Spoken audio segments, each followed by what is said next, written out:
बातों की एक बात जरा ध्यान से देखें। अगर 12 दिन के अंदर एलजी संभावनाएं तलाश लेते हैं तब तो यह सवाल बड़ा लाजमी है कि जो काम आपने 12 दिन में कर दिया वो 8 महीने तक क्यों पीछे पड़ा हुआ था, पेंडिंग क्यों था?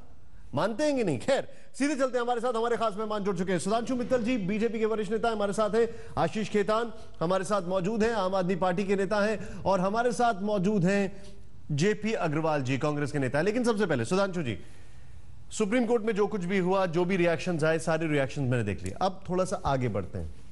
मैं आपसे ये जानना चाहता हूं और मेरा हाइपोथेटिकल सवाल है, आपका फिर भी एक रिएक्शन इस पे बहुत जरूरी है। अगर एलजी आपसे बोलते हैं बनाने के लिए, आपको इनवाइट करते हैं, जैसा कि इंडिकेशंस पहले आए कि एलजी ने बकायदा प्रेसिडेंट साहब को यह कहा, तो क्या आप लोग सरकार बनाएंगे?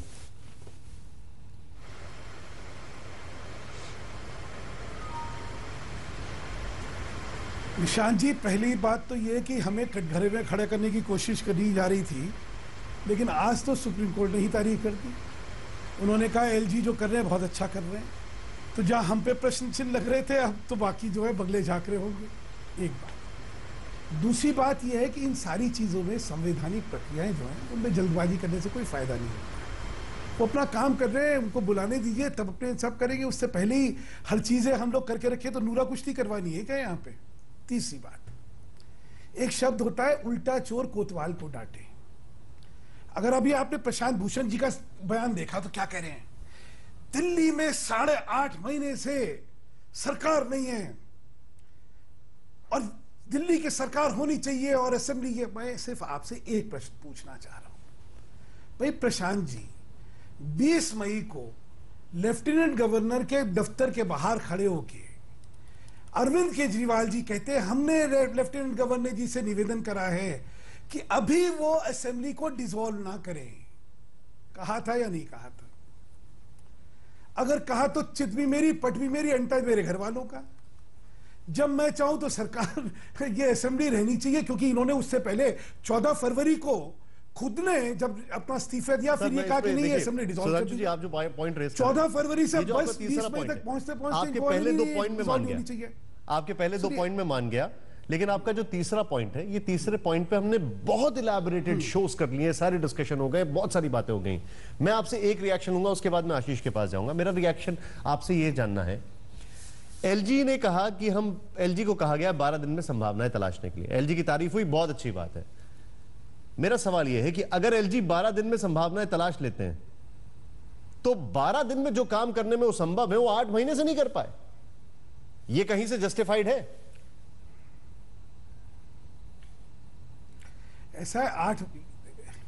ऐसा ये तो एलजी का जवाब देने का है कि 3 महीने तक कांग्रेस की सरकार में वो क्या कर रहे थे। ठीक है, लेकिन ये विषय नहीं है। नहीं, ये विषय क्यों नहीं है? आज मैं सीधे आपसे यही तो विषय, आज की तारीख में विषय तो यही है कि दिल्ली में सारी चीजें इर्द गिर्द घूम रही है एलजी के रोल पर। अरविंद केजरीवाल ने बोला कि आप असेंबली को डिसॉल्व कर दीजिए, उन्होंने सस्पेंडेड एनिमेशन में रखा।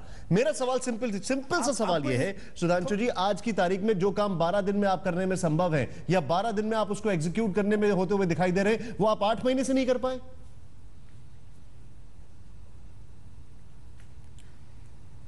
वैसे निशांत जी, मैं थोड़ा एक चीज आपको और बतला देता हूं कि ये जो मसला इस समय सुप्रीम कोर्ट में जो हम लोग बात कर रहे हैं, ये और परसों वाला केस 2 अलग अलग केस हैं।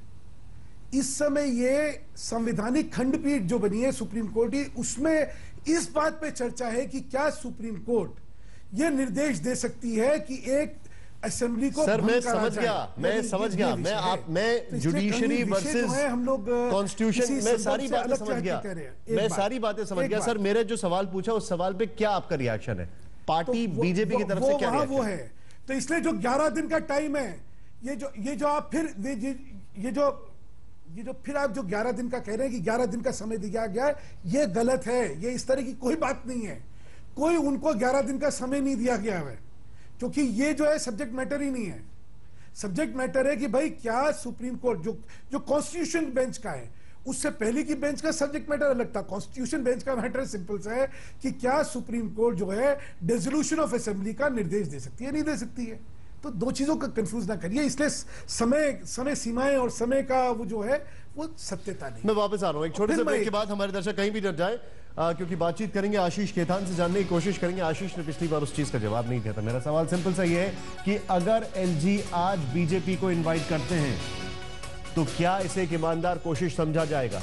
लेकिन सीधे चलते हैं, आशीष खेतान हमारे साथ हैं।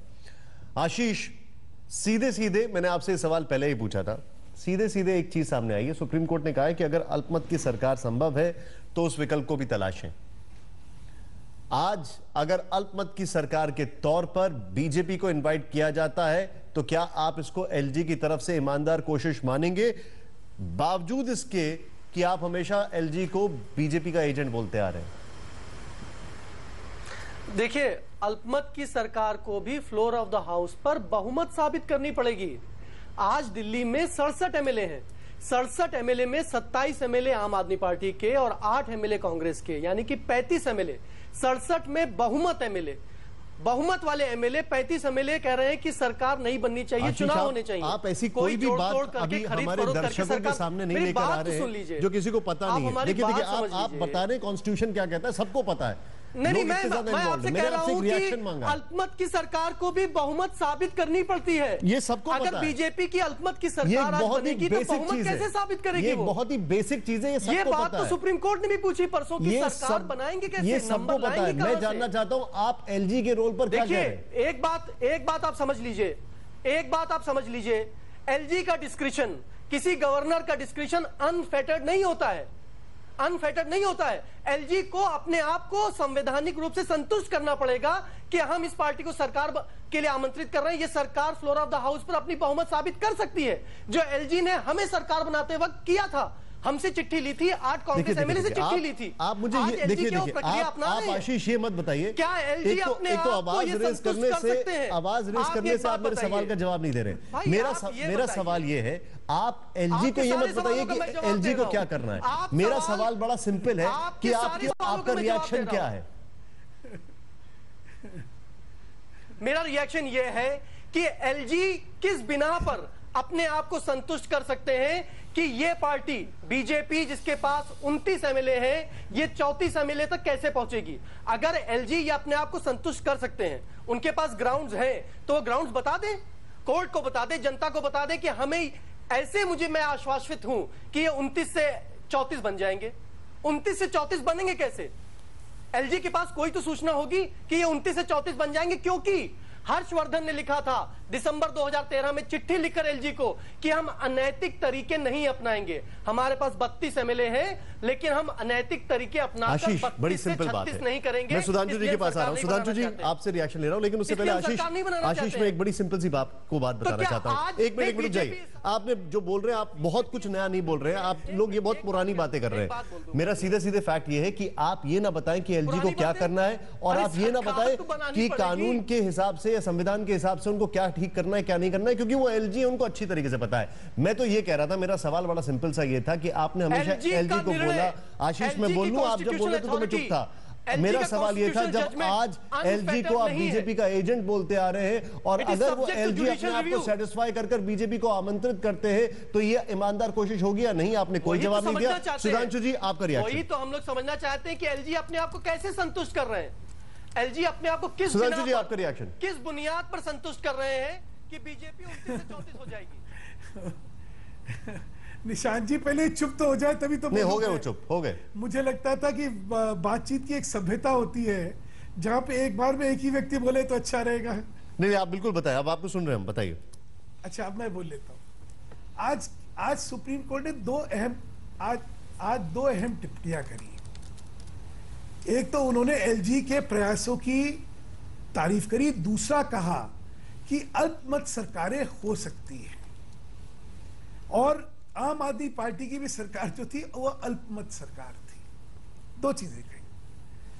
प्रश्न यह है कि अल्पमत सरकार अपना बहुमत फ्लोर ऑफ द हाउस पे प्रूव करेगी या इनके सामने प्रूव करेगी? मुझे तो अभी तक ये भी नहीं चाहिए। इसका मतलब ये नहीं कि हम लोग अल्पमत सरकार बना रहे हैं ना। मैं तो एक तर्क की जब बात हो रही है, कुतर्क जब दी जाती है, तो मैं कह रहा हूं कुतर्क ना करके तर्क की बात करें। तर्क संगत चीज ये है कि अल्पमत सरकार जो है वो तो फ्लोर ऑफ द हाउस पे ही अपना जो है अपनी बहुमत सिद्ध करती है, इनके पास नहीं करती है। दूसरी बात ये, अभी एलजी जो है एलजी जो प्रक्रिया करना चाहते करें। अगर सरकार बनने की स्थिति होगी तो सरकार बनेगी, अगर सरकार बनने की स्थिति नहीं होगी तो स्वाभाविक तौर पे चुनाव की ओर जाएंगे। इसमें तीसरा तो कोई पक्ष हो ही नहीं सकता। आपसे एक जवाब चाहता हूं कि तीसरा भी कि पक्ष है। आप एलजी की तारीफ को देखिए, आप बीच में ना बोलिए।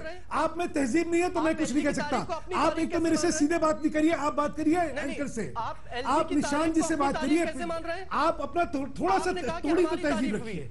आप लोगों में नहीं होगी, मैं मानता हूं। आप में तहजीब नहीं होगी, मैं मानता हूं, लेकिन कृपा करके मुझसे बात नहीं करिए। रोकना चाहूंगा आप आपको भी, मुझसे ना आशीष को भी। करके निशान जी से बात करिए। पहले तो एक और जब मैं क्लैरिफिकेशन बोलूं दे तो दूं बीच में ना यहाँ बोलिए। पर। उन्होंने कहीं पे भी एलजी की तारीफ को अपनी तारीफ नहीं कहा है, सीधे सीधे उन्होंने एलजी की तारीफ की जो बकायदा आज कोर्ट में कहा गया, बाहर आके जो वकीलों ने कहा है, सीधे पहली बात। दूसरी बात, आप दोनों का बहुत बहुत शुक्रिया।